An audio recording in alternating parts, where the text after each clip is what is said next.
Hello and welcome back to Overbooked. My name's Amanda and today I'm talking about how to read more books. So when I'm at work, I listen to podcasts, and the podcast that came up today was NPR's LifeKit, and they talked about how to read more books. And so I thought that I would do a video about it and use their tips as references and see if I'd use those tips and what additional tips I would also provide. I also am doing this video because I did not finish The Giver of Stars, and I was planning on doing a book review today. That did not happen. A little disappointed, but whatever.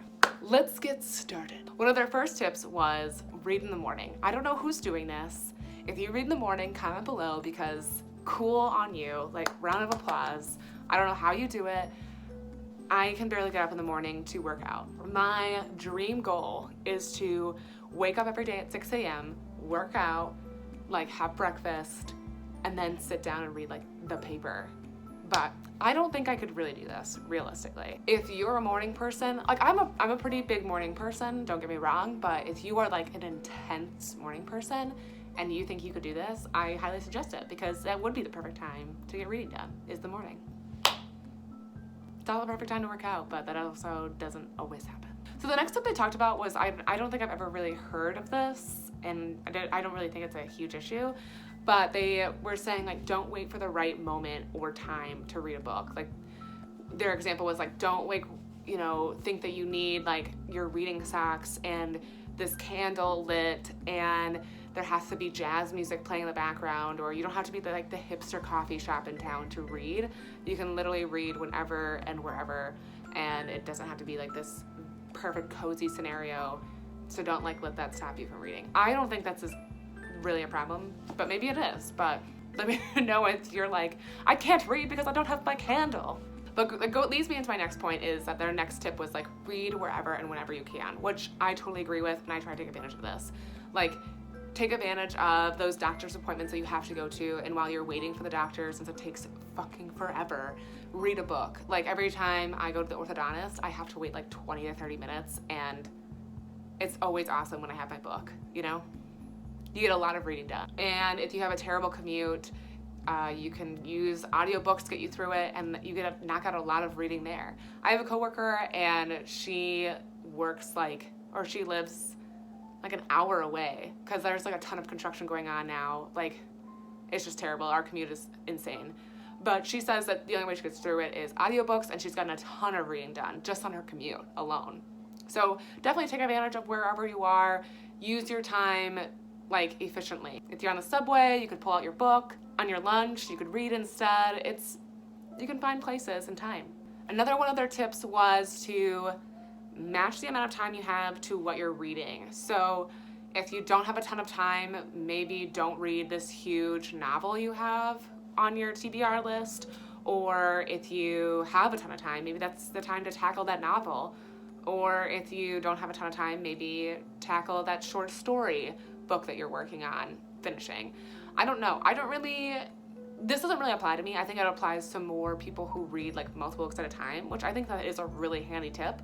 Maybe I will incorporate it if I decide to read more books at the same time, but I read one book at a time, so I just, whenever I can, I just read that book. But I think this is a really good goal for people who are really just trying to finish a book, and if you just don't have a ton of time, don't start with like a 600-page book. Start with something small. And then the last goal, which I definitely agree with, and it definitely helps me, is track your reading.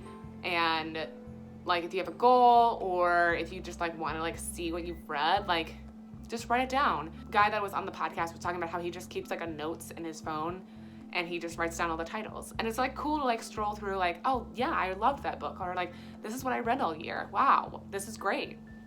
Goodreads is a great tool to track your reading, especially because of the reading challenge that they offer. It's super awesome. You can not only track what you're reading, but you can track the goal that you set for yourself.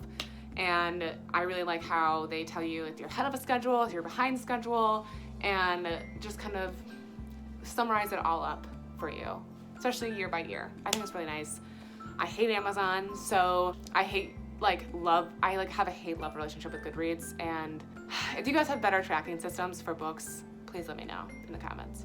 So that was all the tips they talked about in the podcast, and I'm trying to think of any other tips that I have. Oh yeah, So some tips that I would like to offer that help me is set like little goals for yourself, kind of with the same thing like with tracking your reading, but like also on that note, set goals for yourself. So like my goal for reading is like literally just to read every day. I don't care how many pages I read, how long I read. I just want to make sure I read at least a word a day of the book I'm currently reading. And if there's like a different situation, like, you know, I really want to get this book done. So like if I have a really busy week and I'm like, oh, I really need to return this book to the library at the end of the week, like maybe I'll be like, okay, I want to read 20 pages per week or 20 pages per day.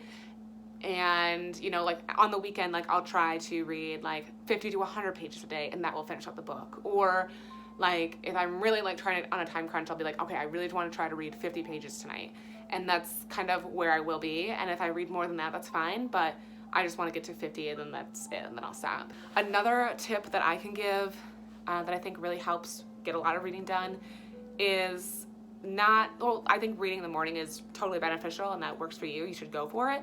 But what works for me is reading at night. So instead of looking at my phone before I go to bed and looking at that blue light and just scrolling through Instagram or Twitter mindlessly, I will take that time to read my book. And it actually really improves my sleeping. So it's easier to fall asleep, and I sleep a lot better when I do that. I'm not saying that I do this every night. Like I still just stare at my phone before I go to bed some nights, and more nights than I would like to say. But when I do actually commit to, okay, like I'm not gonna look at my phone after 10 p.m., I'm just gonna be reading until I think I'm like tired enough to go to sleep, I sleep great, and it's awesome, and it helps you get a lot of reading done. Lastly, I think like reading with friends. I think it's like the same thing with like working out or doing anything that you need to like stay accountable, like meeting up with friends, doing those book clubs, like talking to your like coworkers or peers about the books you guys are reading. It definitely encourages you to read more or to finish that book so you can talk to somebody about it. And I think it just gives a lot more awesome discussion around and encourages you to pick up more books or finish more books. That's kind of it, guys. I will hopefully have a book review for you tomorrow. Who knows? I don't. If you have other tips on how to read more books, please leave them in the comments below. I'd love to know. I want to try to read like 75 books next year, so I definitely will need those tips. Otherwise, make sure you guys like this video and subscribe to my channel, and I will see you guys next time.